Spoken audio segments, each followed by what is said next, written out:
turn now live to Washington, D.C. Senior Fellow at the Atlantic Council, Ariel Cohen, is joining us from there. Thank you very much, Mr. Cohen, for your time. So what clout is Riyadh exercising exactly vis-a-vis Moscow and Kyiv at the moment?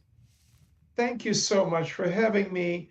I must say, while Vladimir Putin has a good relationship with Mohammad bin-Salman, and everybody remembers Putin's high-fiving bin-Salman after the Khashoggi murder, and when the Biden administration was going after bin-Salman and calling him all kinds of names, like butcher and whatnot.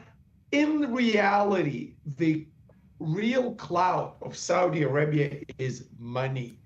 And Saudi, for example, could be a great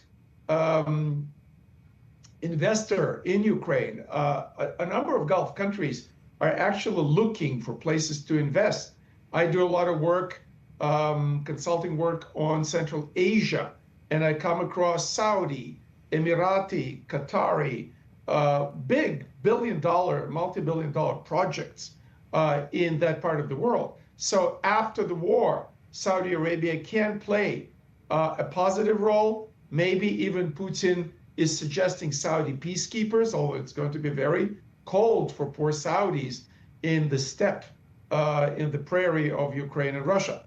Having said that, in reality, unlike Turkey that provides consistently a platform for negotiations, Saudi don't have a big cloud, although in one respect, in one aspect of this, Saudi Arabia is extremely important. And that is the traditional American strategy against Russia, to flood the market with cheap oil. Only Saudis can do that. Saudis have excess capacity of millions of barrels now. And to hurt Russia, which it looks like the Trump administration is seriously thinking about, we see all this conflict with India now, because India is buying up to 1.5 million barrels. Yeah, so this Russia-India, Saudi axis is not far-fetched, perhaps, to counter. So But if we're staying here in the regional context, is it a Saudi bid to counter Qatar? Not necessarily. No, the Qatar axis goes to Ankara. It's a de facto Muslim Brotherhood axis between Qatar and Turkey. Yeah. And there's also Turkish contingent, Turkish soldiers on Qatari soil protecting the royal family there.